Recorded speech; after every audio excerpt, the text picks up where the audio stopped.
안녕하십니까. 오정근의 쏙쏙 경제 오정근입니다.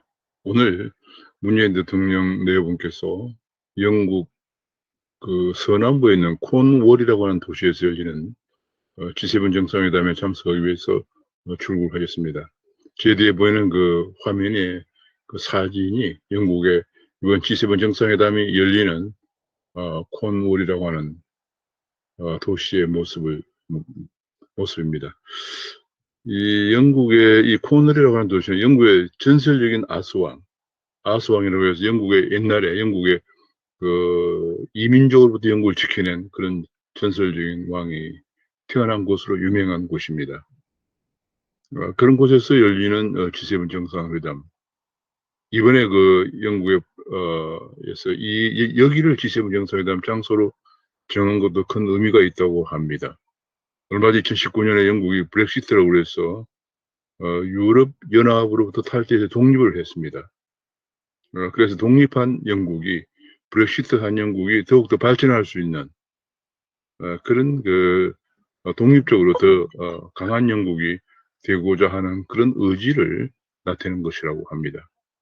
오늘 문재인 대통령 내외분께서 이 G7 정상회담에 우리가 G7 국가는 아니지만은 G7 정상회담에 초청받아서 참석하시기 위해서 출국하셨는데 오늘 그 G7 정상회담의 그 주요 내용과 우리 한국의 과제에 관해서 한번 말씀을 나눠보고자 합니다.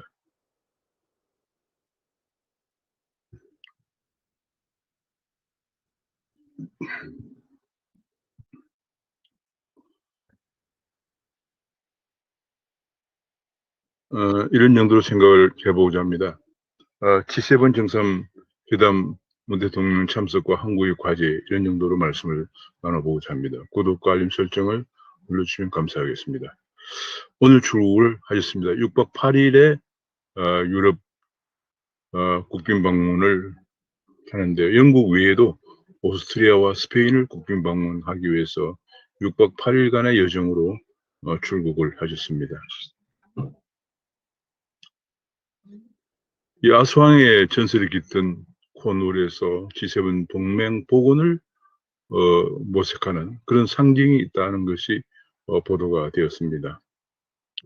바이든 대통령은 대통령 이후 첫 G7 회담에 참석하는데 본래 이제 G7 국가 외에도 한국과 호주와 인도 그 외에 남아공을 초청했습니다. 중요한 것은 한국과 호주, 인도인데요.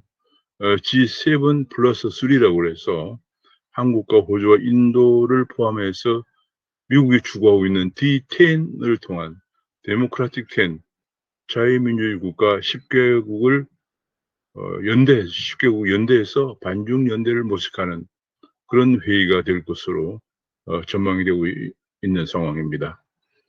그런 의미에서 굉장히 중요한 그런 G7 정상회담이 되겠습니다. 바이든은 그동안에 미국과 유럽이 여러 가지 면에서 예컨대 뭐 디지털 세라든지 여러 가지 면에서 많은 그 서로 간에 균열이 있어 왔는데 이 균열을 복원하고 미국과 EU 동맹을 구축한다. 반중 연합군의 세를 부린다. 이런 커다란 목적을 가지고 G7 회담이 지금 개최가 되고 있습니다. 지금 이제 미국은 이번에 반드시 G7 회담이 끝난 하루 전에 어제 6월 10일에 바이든 대통령은 보리스 존슨 영국 총리와 양자회담을 했습니다. 이 양자회담에서 굉장히 중요한 선언을 했습니다. 신대서양 헌장이라는 걸 채택을 했고요. 11월 10일과 13일에 G7 정상회담이 끝난 이후 13일에는 엘리자베트 2세 여왕을 접견하고 14일에는 나토 정상회담에 참석을 하고 15일에는 미국과 유럽연합 정상회담에 참석을 하고 16일에는 블라디미르 푸틴 러시아 대통령과 양자회담을 하는 아주 바쁜 일정을 소화시키는 그런 예정을 가지고 있습니다. 6월 10일 날 바이든 대통령과 존슨 영국 수상이 정상회담을 갖고 합의한 신대서양 헌장이라는 것이 주목을 받고 있습니다. 대서양 헌장은 80년 전에 1941년에 루즈벨트 대통령과 처칠이 합의한 것인데요. 당시에 공산주의 종주국으로 부상하기 시작한 소련을 견제하기 위한 그런 그 대서양 헌장이었던 데 비해서 이번에 바이든 대통령과 보리스 존슨 영국 수상이 합의한 신대서양 헌장은 소련이 붕괴된 이후에 새롭게 공산주의 종주국으로 등장해서 세력을 팽창하려고 하고 있는 중국을 견제하기 위한 그런 헌장이 되겠습니다. 그래서 그런 면에서 80년 만에 신대서양 헌장에 합의했다고 하는 것이 역사적으로 큰 의미를 갖고 있습니다. 중국은 지금 현재 아시아 지역에서는 1대1로라는 걸 통해서 중국 주변의 국가들이 중국 국가들을 중국의 영향력 하에 두기 위해서 팽창 정책을 하고 있고요.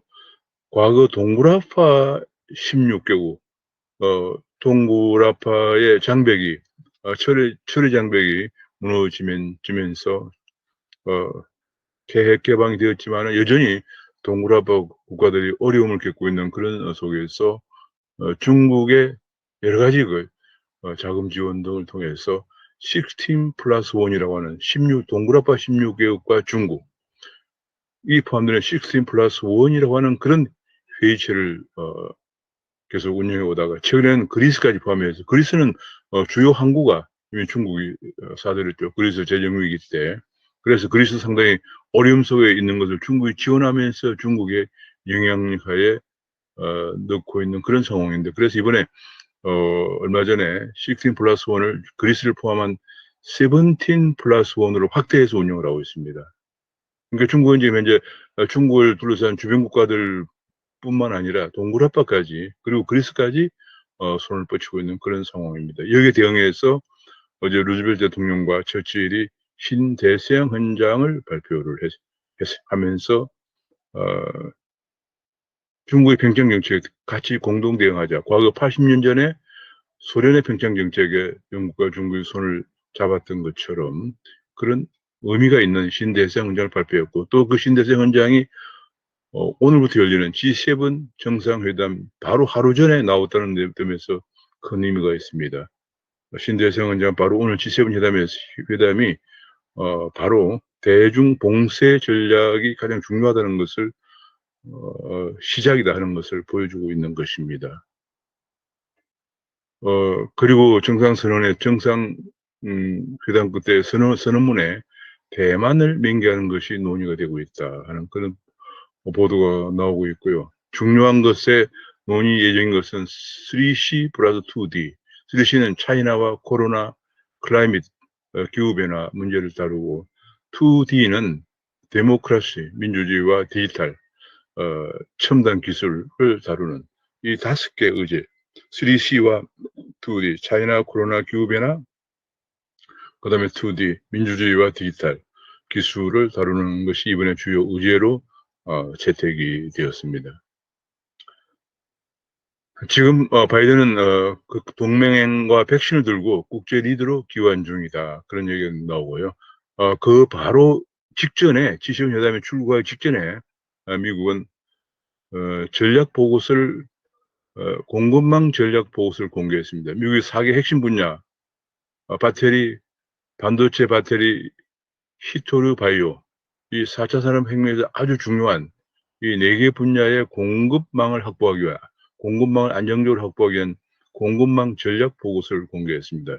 이 전략 보고서에 한국이 74번이나 언급이 되고, 삼성이 35번, SK, LG도 여러 번 언급이 되면서 이 전략 동맹, 경제기술 동맹에 한국을 아주 중요하게 비중 있게 다루고 있습니다. 그 경제 동맹의 강화해서 반중 전선을 구축하자고 하는 그런 내용인데, 중국을 콕 집어서 458번이나 언급을 하고 있다는 게 있습니다.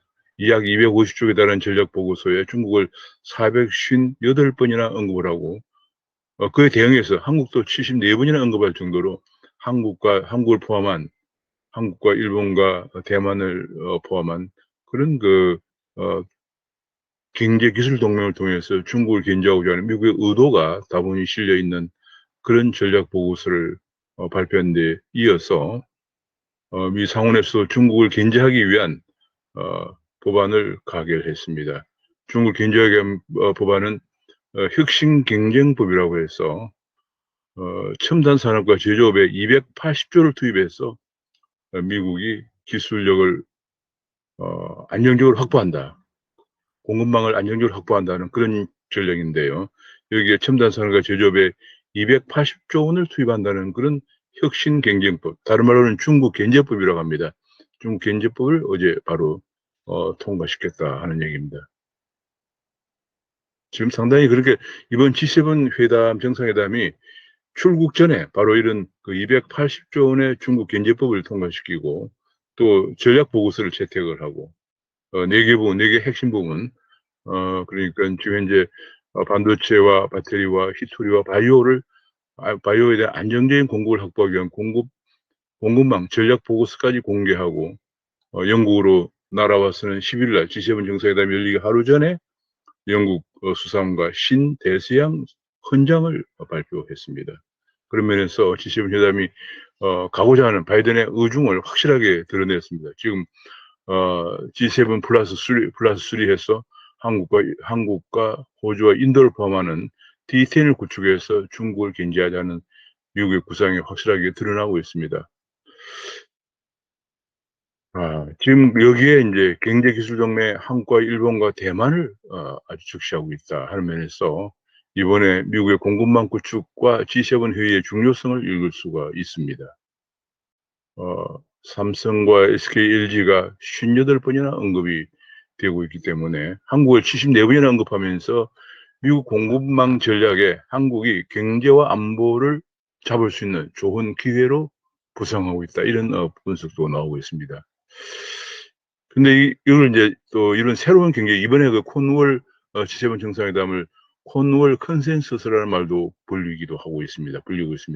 그러니까 이 콘월 지금 워싱턴 컨센서스, 베이징 컨센서스와는 다르게 그동안 이제 자유진영의 자유무역과 자본이동을 중심으로 한 베이징, 워싱턴 컨센서스, 여기에 대항해서 중국식 자본주의를 추구하는 베이징 컨센서스가 있는데, 이번에 콘월 컨센서스는 동맹국을 기반으로 해서 경제, 기술 동맹, 그리고 안보 동맹을 구축한다 하는 것이 콘월 컨센서스입니다. 이런 콘월 컨센서스를 이번에 구축한다 하는 것인데, 이것이 새로운 세계경제 질서가 될 것이다 하는 것을 예고하고 있습니다. 그러나 우리나라에서는 G3 플러스 3를 구축하는데 문정부의 대응이 상당히 불안한 모습을 보이고 있다는 지적이 나오고 있습니다. 그것은 지난번에 5월 달에 있었던 한미 정상회담에서도 지금 그 쿼드의 중요성을 인정을 하면서도 쿼드 플러스에 미국이 한국이 참여한다는 얘기가 구체적으로 빠짐으로써 미국 정권의 쿼드 플러스에 관한 이견이 있음을 드러내었습니다. 그러니까 경제기술 동맹은 같이 하되 안보 동맹 쪽에서는 대한민국이 문정부가 중국과 북한을 의식해서 쿼드 플러스에 한 발 들어놓는 것을 꺼려하는 그런 모습을 보여와서 안보 쪽에서 한국이 잘못하면 패싱 당할 우려가 있다는 지적들이 계속 나오고 있는 가운데 이번에도 G7 플러스 3, 다시 말하면 G7 플러스 한국, 인도, 호주를 포함하는 D10 체제를 구축하는데, 동맹국 체제를 구축하는데 한국이 대응하는 것 지금 굉장히 상당히 어려움을 보이고 있다. 확실치 않은 그런 태도를 보이고 있다는 것이 지적이 되고 있습니다. 지금 미국에서는 공급망 전략 보고서, 그 다음에 바이든이 굉장히 바쁘게 움직입니다. 하루 전에 11월 봤어 영국과의 신대서양 헌장, 그 다음에 G7 회담에서 D10을 구축하는 방안, 그 다음에 나토 정상회담, 그 다음에 EU와의 정상회담, EU 정상회담 바쁘게 움직이는데 우리는 영국의 G7 회담을 참석한 그때 스페인과 오스트리아를 방문하는 그런 모습을 보면서 우리도 그와 같은 미국과 같은 그런 분야에 열심히 지금 집중해서 노력해도 부족한 그런 상황에서 여유있게 오스트리아와 스페인을 방문하는 그런 모습을 보면서 걱정이 된다는 그런 지적도 나오고 있습니다. 그런 가운데 이번에 한미 정상회담 이후에 기대되었던 한미일 정상회담 또는 한일 정상회담이 이번 G7 회담을 계기로 해서 열릴 것인가도 기추가 주목이 되어 왔습니다만은 아직 가능성은 열렸지만 일정은 아직 잡히고 있지 않다. 그런 보도도 나오고 있습니다. 그런 가운데 중국도 미국의 그런 반중 봉쇄 전략에 대응해서 전인대가 한국의 그 국회와 같은 그런 건데 뭐 공산주의 국가에서 뭐 전인대라고 큰 의미가 있는 것은 아닙니다만 일단 전인대에서 반외국 제재법을 통과시켜서 서방의 제재에 맞서는 법안을 채택을 하게 되었습니다. 미국, 중국 기업을 제재할 때는 적극 대응하겠다 이런 그 칼을 빼들고 있습니다. 그래 지금 갈수록 미중 간의 쟁패가 객화되면서 한국의 입지가 상당히 어려운 그런 상황으로 몰리고 있습니다. 그런 가운데 어제 G7 회담에 출국을 앞두고 바로 중국의 왕이 외교부장이 우리 정의용 외교장관에게 전화를 거의 1시간 동안 해가지고 미국의 잘못된 장단을 따라가지 말라. 완전히 중국식 아주 협박하는 조의 발언을 했다고 합니다. 참 이게 뭐 미국의 잘못된 장단을 따라가지 말라. 경고를 한 것이죠. 정말 이게 우리나라를 어떻게 보는 것인가 하는 것에 대해서 다시 한번 심각하게 생각해야 하는 그런 발언을 서슴지 않고 했다고 합니다.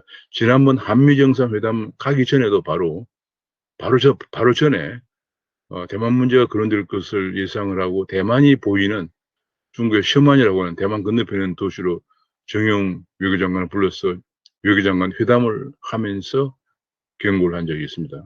이번에 다시 G7 회담에 참석을 앞두고 중국 왕이 외교장관은 정의용 장관에게 전화를 걸어서 1시간 동안 이 문제에 관해서 얘기하면서 미국의 잘못된 장단을 따라가지 말라 이런 식으로 아주 원색적인 경고를 했다. 그런 보도가 나왔습니다. 참 우리나라 입장이 굉장히 어려워지고 있고요. 지금 현재 이것은 뭐 당연히 G7 회담을 앞두고 한국의 견제구를 날린 것입니다. 지금 한국은 이것이 지금 우리가 잘못 여러 가지 외교적으로 선택하는 바람에 한국이 미국이 주구하는 반중 봉쇄에서 약한 고리가 되고 있습니다.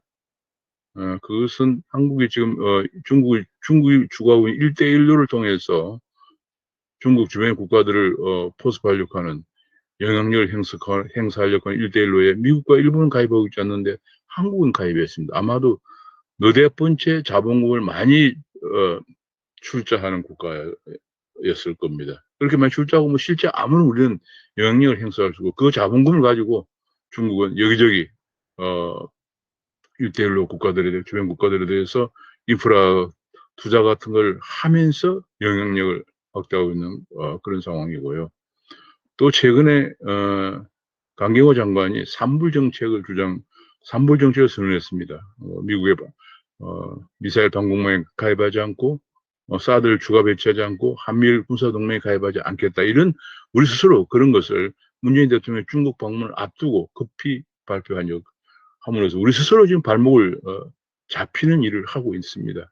그러다 보니까 미국이 주구하고 있는 G7은 뭐 완전 선진국이고 거기에다가 플러스해서 한국과 호주와 인도를 연결을 할 때 지금 인도는 중국에 뭐 여러 가지 면에서 대응을 하고 있는 상황이고요. 호주도 최근에 호주의 무역 수출 비중이 대중 수출 비중이 40%에 달하는데 불구하고 호주도 지금 중국에 맞서는 그런 법안들을 계속 호주에서 통과시키고 있는 그런 상황입니다. 그러니까 남아있는 게 한국이에요. 지금 한국에 중국에 약 28,000개 공장이 나가 있는 상황이고요. 약 한 780억 달러 정도 투자하고 있는 그런 상황입니다. 그러다 보니까 이제 그런 것을 약점으로 그런 고리를 이용해서 자꾸 한국에 압박을 가하는 그런 상황입니다. 한국이 이거 제대로 하지 않으면 앞으로 큰 문제가 될 것입니다. 문정부의 대중 저자세가 중국에 오만을 자초하고 있다. 이런 비판도 나오고 있습니다. 결국은 이번에 G7 참석하는 문재인 대통령 과제는 따라서 이번에 지난 한미 정상회담에 이어서 이번 G7 플러스 3 회담에서 물론 남아공이 참여합니다만 중요한 것은 G7 플러스 3입니다. 민주국가 정상 간의 사실상 반중 연대인데 여기에서 한국이 입장을 분명히 할 필요가 있다. 그렇지 않으면 잘못된 한국은 중간에 완전히 그 미중 간의 쟁패 중에서 등 터지는 새우가 될 가능성이 있다. 그런 얘기입니다. 그래서 이번 정상회담의 태도가 굉장히 중요합니다. 중요하고 노선을 분명히 할 필요가 있다. 이제는 뭐 언론에서도 우리가 민주주의, 자유민주주의와 시장경제의 가치를 공유하는 민주동맹, 데모크라틱 텐이라는 것을 분명히 해야 할 필요가 있다. 이번 G7 정상회담은 그런 의미에서 매우 중요한 회담입니다. 지금 영국 코널에서 아스왕의 전설이 깃든 영국 코널에서 열리는 정상회담은 이번에 다른 정상회담과는 달리 다른 G7 정상회담과 달리 미국의 데모크라틱 텐의 유대를 강화해서 동맹을 강화해서 지금 팽창 세력으로 공산주의 팽창 세력으로 부상하고 있는 중국을 견제하려고 하는 그런 모임이기 때문에 바로 또 그 전날 그러기 위해서 신대서양 헌장 80년 전에 중국 41년에 부상하는 공산주의 종족 소련을 견제하기 위해서 대서양 헌장을 선언했던 처칠과 루즈벨트가 선언했던 것에 이어서 80년 만에 부상하는 공산주의 중국을 견제하기 위해서 신대서양 헌장까지 선언하고 임하는 이 G7 정상회담, G7 플러스 정상회담 너무 중요하다. 한국이 가야 할 방향을 확실하게 하지 않으면 한국은 미국으로부터도 이제 패싱을 당하고 중국으로부터는 더 업수위 여김을 당하면서 한국이 잘못하면 낙동강 오리알 신세가 될 수 있는 그런 상황이다 하는 점을 말씀을 드리면서 이제 한국이 이제는 정말 가야 할 방향에 관해서 확실히 할 때가 이제는 다가왔다. 진실의 순간에 직면했다 하는 것을 말씀드리면서 이번 G7 회담에 대통령의 참석과 한국의 과제, 한국이 나갈 방향에 관해서 같이 말씀을 나눠봤습니다. 감사합니다.